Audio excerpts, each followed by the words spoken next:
Do you need life insurance in retirement? Well, this is a question we get a lot when helping people out with their retirement plans. Sometimes people have it and they don't need it. Sometimes people don't have it and they need it. Today, we're going to walk through some examples of why you would or would not need life insurance in your retirement.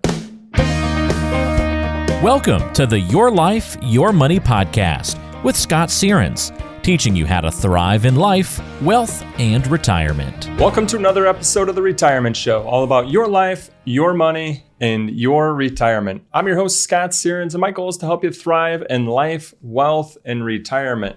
So first, I just wanted to kind of share with you some personal things. This past winter, Christy and myself, we just decided that, hey, we're going to clean out our basement. I mean, it's gathered a few items over the years, more than it probably should have. And so we said, hey, it's cold outside, especially here in Illinois, snowing. So let's spend some time. Let's just go downstairs and clean out the basement. And that's truly what we did, is actually spend some time down there. We would basically go down and take a look at different things that we had in our basement, some that were important.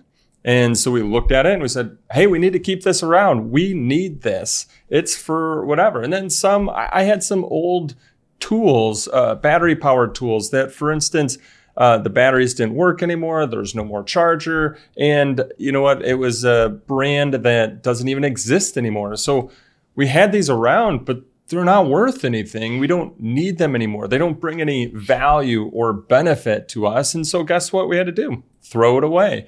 And we just kept going item by item. Now, not maybe all the little stuff, right? But we did. We went item by item, just taking a look at what we had in our basement. Should we keep it? Is it important? Are we going to need this in our future? Or we don't need it. It's not important anymore. It may have been when we got it, we used it for something. But at this point in time, it's time to throw it away. We had some cabinets down there that we had kept from an old kitchen or an old bathroom, and we thought, hey, maybe we'll reuse these. So at the point in time that we put it down there, we're like, this is going to be something that we're going to use. But now we're like, what the heck do we have this for? We're not going to reuse this. Things have changed in our lives, and we'd already redid that bathroom or redid parts of the garage where we might have put those cabinets, or we're not planning to finish off our basement. So guess what? While it might have been a good idea at the time to get rid of it. And so we threw it away or got rid of it. So why do I bring this story up? You're probably like, great. Hey, thanks for telling us about your winter plans. But here's why, and here's what it relates to, which is what we're going to talk about today, is do you need life insurance in retirement? And I find a lot of times people that are asking this question already have life insurance. They're approaching retirement or in retirement, and they're wondering if they still need it. And so we're going to go through some things today, just to kind of walk you through some examples, through some thoughts. And just like us, just like we were cleaning out our basement, sometimes it's good to go through and clean out your financial plan as well, clean out your retirement plan. Take a look at different things that you have and say, is this still necessary? Should you still be paying the premiums on that life insurance? Or maybe you don't need it anymore. And well, wait a second, why would you not need it? And that's what we're going to talk about today, because a lot of times people just think, well, I've always been told that I need to have life insurance. Or if you have it, right, you might not need it. You could save on premiums, but if you have it, I'm going to guess you might have some emotional ties to it. Just like stuff in our basement. We go down there and we're like, oh gosh, we really want to keep this, or we think that we need to keep this, but reality is, we don't. And we just maybe had some emotional ties to what was down there. And maybe you've got some emotional ties to your life insurance, but you really don't need it anymore. Now, there's also the case, and I realize this doesn't relate to the basement, but you might not have life insurance, but you do need it in retirement. And so again, we're going to walk through different examples. And I understand death can be a very tough subject. And so we're just going to walk through some different examples. We're going to talk about reasons why you may want it and may need to have it in retirement. We're going to talk about why you might not need it in retirement. We're going to try to help you separate emotion versus logic. So that way you can look at your retirement plan and decide, okay, I have this, I still need it. I have this, it's no longer necessary, time to clean out the plan. Or I don't have this, but I need it because somebody that depends on me might really need it in the long run. So that's where we're going to get to. Now, first, I realize that there's some volatility right now in the market. And since there is, I just wanted to spend a few seconds to tell you this.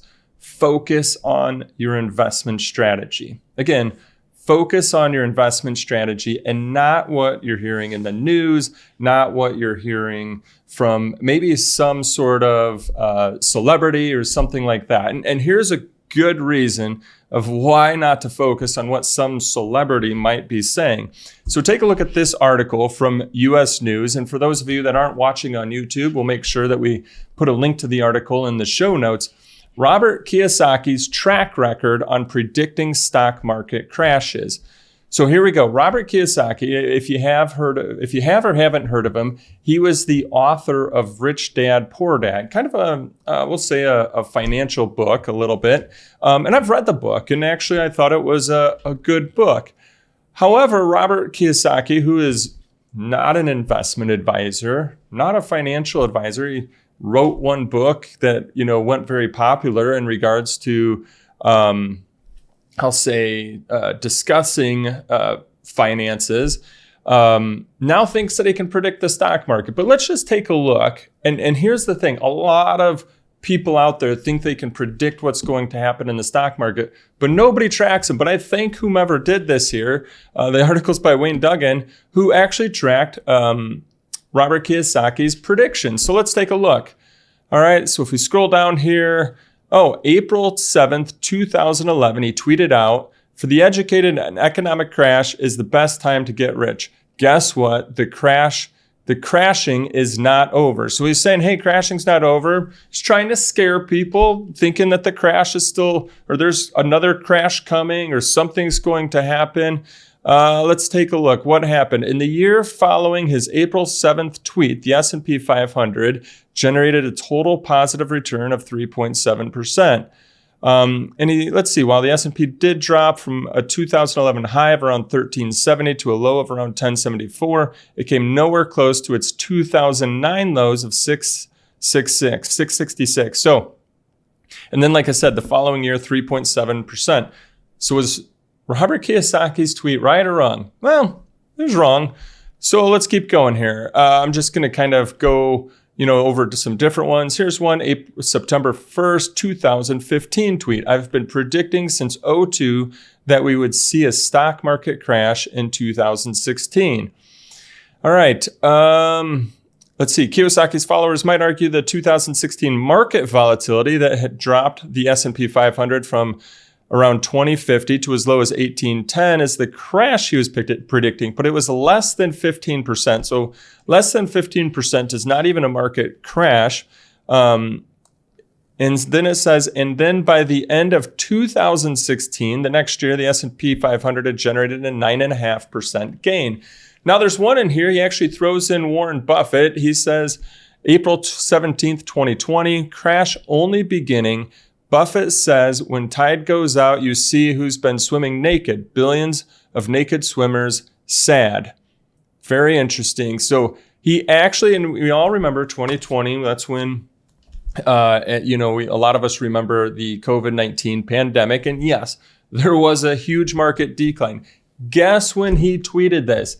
At the bottom of the market decline. So he tweeted more fear at the bottom of the decline. Guess what? In the year following this warning, the S&P 500 gained a staggering 53.4%. Let's just kind of wrap up actually with something more recent here. July 17th, 2023. So last year, I do not play the stock or bond markets as an entrepreneur. I like my hands on control too much, yet too many signs point to a severe stock market crash. July 17th, 2023, that was his tweet. We all know what took place last year, but just in case, here's a reminder. However, that recession never materialized, and the S&P 500 has instead surged to new all-time highs. Specifically, the S&P 500 is up 15.1% since Robert Kiyosaki's warning. The takeaway here, and I like this, I think this is great. Kiyosaki has repeatedly warned investors about catastrophic stock market crashes for at least 13 years now. Yet since his initial warning in April of 2011, the S&P 500 has generated an overall total return of 290%. A lot of volatility in the market right now. There's always volatility in the market. When you look at the days have big ups and downs. But when you look at the months, more what you should look at is the years. History has shown us a positive return over time. So that's why I say focus on your strategy, do not focus on what some, let's just say, celebrity might be saying in regards to the market. A lot of times it's just fear, and they might have ulterior motives. They might have motives to get you to buy into gold or get you to buy into something that they own lots of, because then guess what? It's going to push their values up. So focus on your strategy, which hopefully relates to your income plan when it comes to your investments. All right, so enough on my rant about why not to follow the headlines and the news articles when it comes to investing and just focusing on yourself and your strategy. Let's get into what today's topic is, which is, do you need life insurance in retirement? And today, I'm not talking from a tax planning standpoint. I'm not talking from an estate planning standpoint. What we're just talking to you from a standpoint of is that you've saved up $500,000 or $1 million or $2 million or $3 million. We're somewhere in between zero and all of those numbers. And you're just wondering, do you need life insurance in retirement? You've always been told that you need life insurance, that you should have life insurance.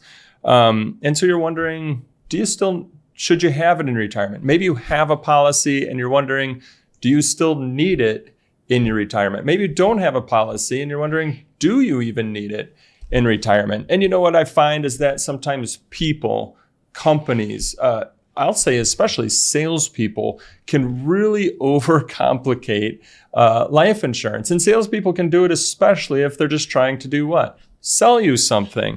And so let's just kind of go back to the basics. What is life insurance for? Again, taking out tax planning aspects or the fact that you might have a state tax issue or something like that. That's not what we're focused on today. Just the basics of life insurance for someone that maybe has anywhere from zero to, call it, $5 million. Do you even need it? And so let's talk about that. Well, the basics again. What is life insurance for? And it's really like a safety plan for your family or for your dependents. Well, what is a dependent? Well, just like the word kind of says, it's somebody that depends on you. So it's a safety plan for somebody that depends on you. Well, what do they depend on you for? Well, probably to help live and maintain their lifestyle. Well, what do they need to be able to do that? They need money. So there we go. It's a safety plan that if something were to happen to you and your dependents, now dependents could be your spouse, a dependent could be your kids, dependent could be anybody that depends on you. It might be a niece or a nephew that maybe you've always helped out because of whatever. Maybe you've, a dependent, again, it's just somebody that depends on you. And so it's that safety plan that pays out a death benefit to provide money so that way your dependents can continue to maintain their lifestyle, like pay the mortgage or pay their rent or go and get groceries and do what they need to do. But I find that as you approach retirement, sometimes that changes. It becomes different whether or not you would need that safety plan. And a big reason why that changes, and it might not even be at retirement, it could be before retirement, but here's something to think about. Why might that change? Well, as you approach retirement or you're in retirement, you might have a big bucket of retirement savings. And now that retirement savings could now be potentially your new, again, we'll call it like your new safety plan. Could be very similar to it. And so then you have to kind of look at things to go, okay, do I still need life insurance? Do I still need this safety plan in my retirement?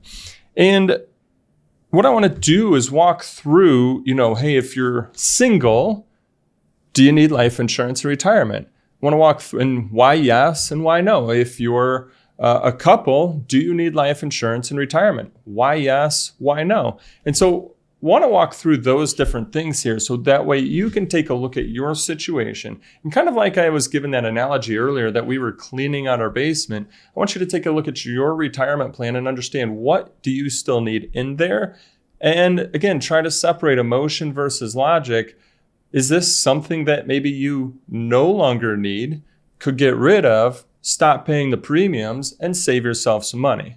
Let's start with someone who's single. Now, you may not have kids or you may have kids, but I think the question still becomes is you have to ask yourself, do you have anybody that is currently dependent on you? And I'm not talking about, oh, hey mom or hey dad, can I just have a few bucks to get some gas this week? I mean, are they truly dependent on you? Do they count on you for the rent, the mortgage, the groceries, everything? Do they count on your income for that? So you really need to truly ask yourself that question. Are they dependent on you to be able to live and maintain their lives? So let's just say that you didn't have any dependents or anybody that currently depends on you. Well, in that case, then I would say, well, why would you need life insurance? To me, it wouldn't appear that you would need life insurance because nobody needs that safety plan in the event that you were to pass away. And you might be thinking, but I've always heard that I need life insurance. And what about burial costs? Well, think about this. You pass away. Have you saved up some money? And if you looked at what you've saved up, do you think that they'd be able to use that to pay for those burial costs? I mean, I get it. I'm saying all this and death is a very tough subject, but you also have to look at your money and what you've saved and are you spending it wisely or not? Would they be able to take your retirement savings and be able to pay for your burial costs? And granted, they might not get it until beneficiaries are paid out, but I mean, I'm certain that once that's paid out, that if you do have that retirement savings, would they be able to pay those burial costs? Or if that's really what's on your mind, what if you just went ahead and prepaid those burial costs? That's something that a lot of places allow you to do too. So single, nobody that currently depends on you, then I would say maybe you don't need any sort of life insurance. And if you have it, then maybe you can stop paying on it or forfeit or surrender that policy. And I'm going to talk about what that means at the end of the show. So stick around for that. Now, let's say you're single and you do have somebody that depends on you. Maybe it's a child that still depends on you. And so this is where I'm going to pressure you a little bit. Again, what does depends on you mean? I realize that there's a lot of folks out there that have children that do fully depend on them for the everyday living expenses. But there's also, situations where your children are grown now and maybe it's just because you like helping them, but they don't necessarily depend on you. So let's just say you do have somebody that depends on you. Now what you have to do is you have to look at your retirement savings. You have to look at how much you've saved up and say, okay, well, I've saved up $1 million, or I've saved up $500,000, or I've saved up $3 million. If something were to happen to me today, would what I've saved up be a big enough safety net for this person that depends on me, meaning they would also be able to live and maintain their lifestyle and survive off of that, or it's not?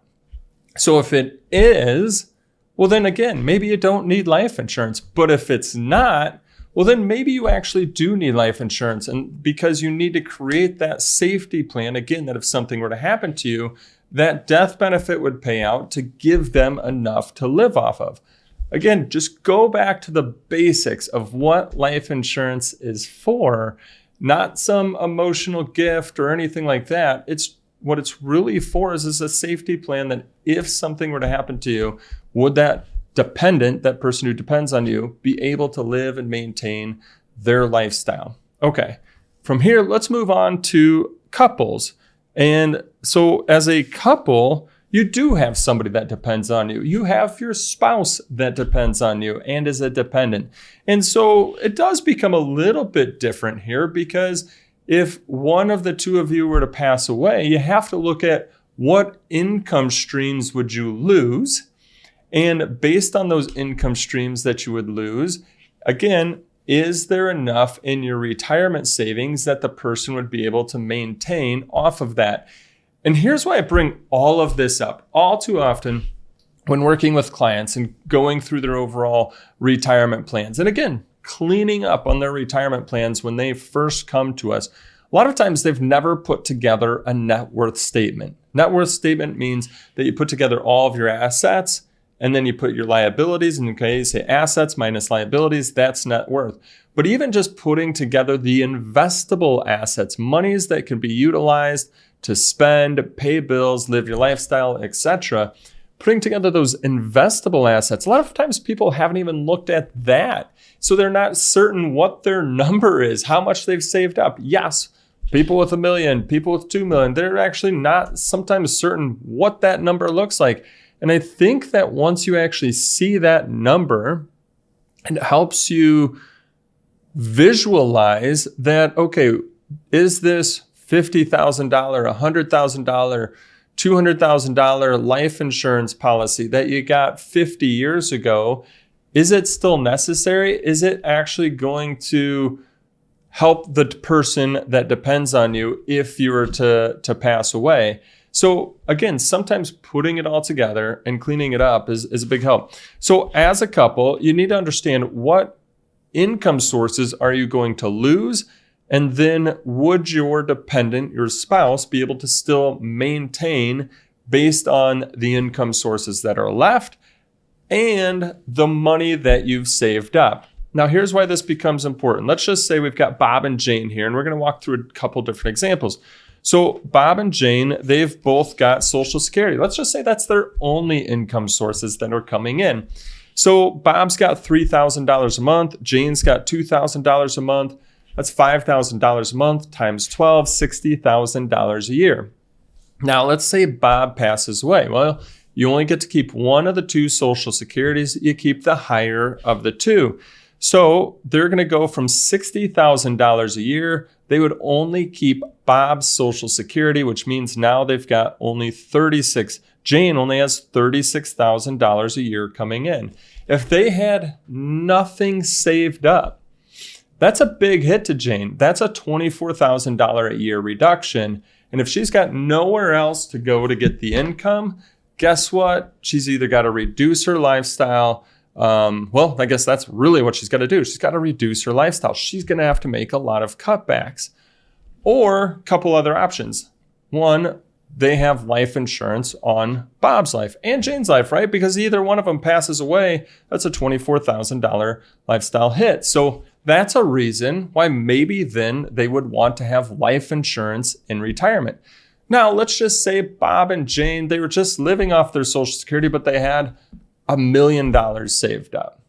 Well, now Jane can go to that $1 million to live her life on and do what she needs to do in retirement, and that would support her.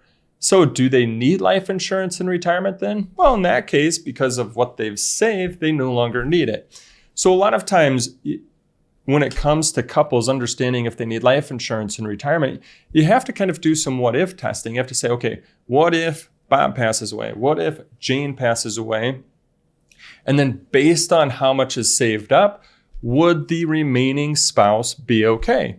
And if so, based on what they've saved up, then a lot of times you don't need life insurance in retirement. Now, if not, then you might. And here's another case of where sometimes life insurance might be needed in retirement. And it's a lot of times when one spouse has a pension with like a survivor benefit that's 50% or less. So let's just say Bob and Jane here, right? Same scenario. They had $60,000 of income coming in. Now let's say Bob also had a pension of $4,000 a month. So that's $48,000 a year. Now, if Bob had 100% survivor benefits, that means Jane would continue to get $4,000 a month each and every month. But let's just say, and so again, Bob passes away, just lose the one Social Security. So again, $60,000 a year in Social Security, $48,000 a year in pension. That's $108,000 of income. Bob passes away. And again, if there was a 100% survivor benefits, Jane would have $84,000 of income coming in. They look at what they've saved up. Oh yes, they've saved money up. Might not need life insurance.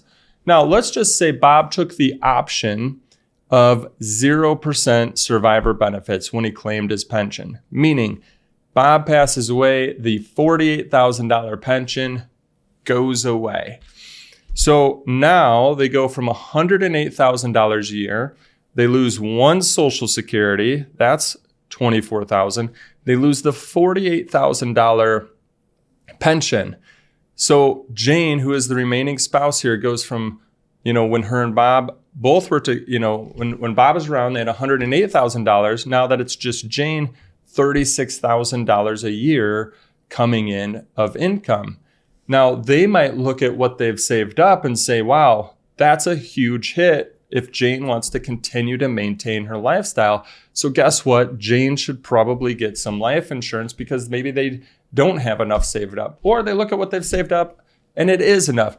Hopefully you're getting the point here. I feel pretty repetitive in what I'm saying, but for couples approaching retirement or in retirement, you look at two different things. What type of income are you going to lose? And then you look at your retirement savings. Do you have enough retirement savings to replace the income that would be lost? If you do, then most likely you don't need life insurance in your retirement. If you don't, then you might need life insurance in retirement. So how do you know? How would you even figure this out? Well, how we help our clients figure this out is first off by putting together an income plan. An income plan is going to look at all your sources of income in your retirement. It's going to look at when you're going to start those different sources, what those different sources will be, how much they will be. If one person passes away, how much of that income source will go away, just like the pension example here. And then after looking and putting together the income plan, we're going to start to do some what if risk management planning, meaning what if one spouse were to pass away at this age? What if the other spouse were to pass away? What if at all different ages? And if we can do that what if planning and we see that based on your retirement savings, everything would still be okay, then you don't necessarily need life insurance in retirement.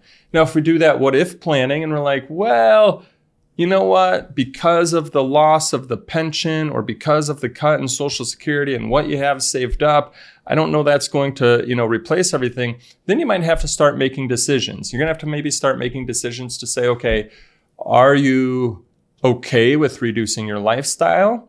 Or do you want to go get life insurance? That way, if something does happen, again, it replaces those income needs. So hopefully this has just kind of helped you think. I know I was really repetitive there, but a lot of it's based on your retirement savings. And I find that sometimes people haven't necessarily looked at and thought about that number. And when I show it to them and they look at this insurance policy that they got years and years and years ago for $50,000 or $100,000 that they're still paying on.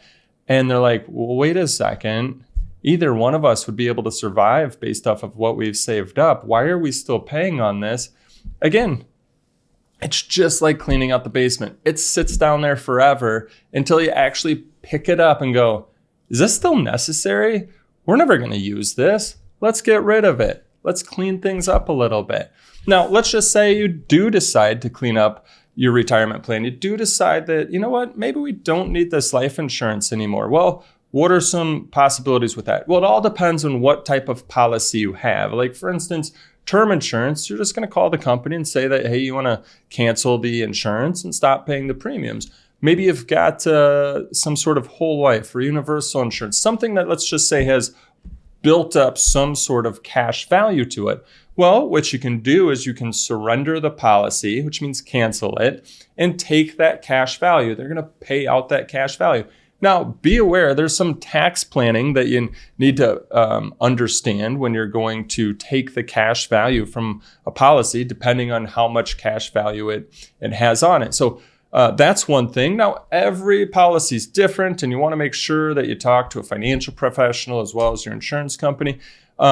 Sometimes what you can do is you can convert your current policy, say, I don't want to pay the premiums anymore, and they'll give you a certain amount of term insurance based on how much cash value is built up in that policy. Or sometimes what they'll do is they'll give you what they call as a reduced but paid up policy.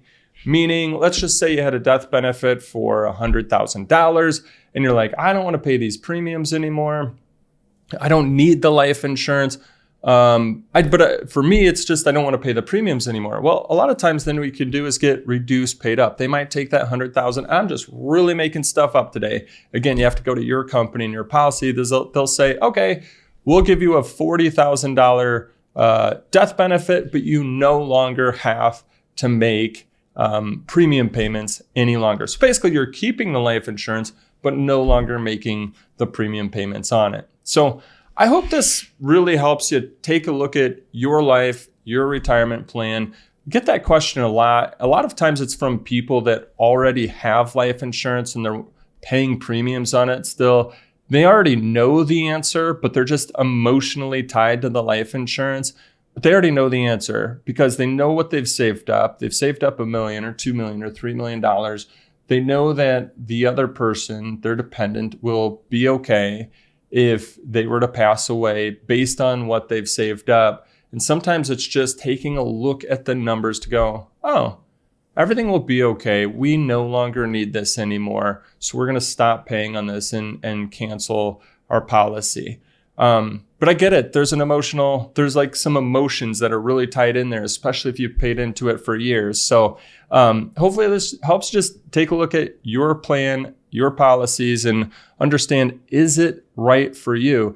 Because I'm telling you, sometimes there's folks out there that have been paying lots and lots of money in premiums when they don't necessarily need that life insurance policy anymore.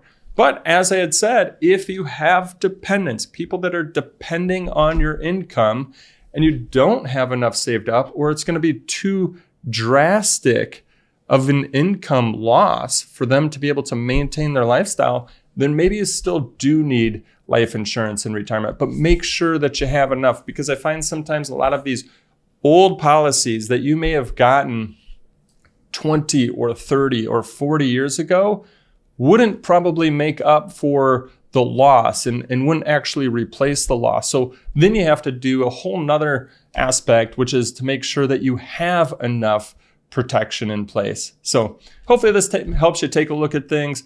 Our goal is to help you maximize your retirement story. And so hopefully this is guiding you down the path of doing that. Hey, if you've enjoyed today's show, don't forget, subscribe on your favorite podcast player. If you're watching on YouTube, subscribe there, as we're coming out with new videos each and every week on retirement topics like Social Security, investing, reducing the taxes on your IRAs and 401ks. And if you want to see additional videos on topics just like those, don't forget to subscribe.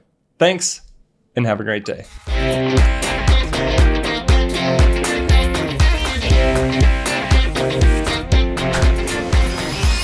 Insurance products are offered through the insurance business Sierens Financial Management, Inc. Sierens Financial Group, Inc. is an investment advisory practice that offers products and services through AE Wealth Management, LLC, AEWM, a registered investment advisor. AEWM does not offer insurance products. The insurance products offered by Sierens Financial Management, Inc. are not subject to investment advisor requirements. AEWM and Sierens Financial Group, Inc. are not affiliated companies. Investing involves risk, including the potential loss of principal. Any references to protection, safety, or lifetime income generally refer to fixed insurance products, never securities or investments. Insurance guarantees are backed by the financial strength and claims paying abilities of the issuing carrier. This podcast is intended for informational purposes only. It is not intended to be used as a sole basis for financial decisions, nor should it be construed as advice designed to meet the particular needs of an individual situation. Please remember that converting an employer plan account to a Roth IRA is a taxable event. Increased taxable income from the Roth IRA conversion may have several consequences, including, but not limited to, a need for additional tax withholding or estimated tax payments, the loss of certain tax deductions and credits, and higher taxes on Social Security benefits and higher Medicare premiums. Be sure to consult with a qualified tax advisor before making any decisions regarding your IRA. Sierens Financial Group, Inc. is not permitted to offer, and no statement made during the show shall constitute tax or legal advice. Our firm is not affiliated with or endorsed by the U.S. government or any governmental agency. The information and opinions contained herein provided by third parties have been obtained from sources believed to be reliable, but accuracy and completeness cannot be guaranteed by Sierens Financial Group, Inc. Scott Sierens Financial Group, and AE Wealth Management, LLC are not affiliated with the Wall Street Journal, Fidelity Investments, Charles Schwab, or the New York Times.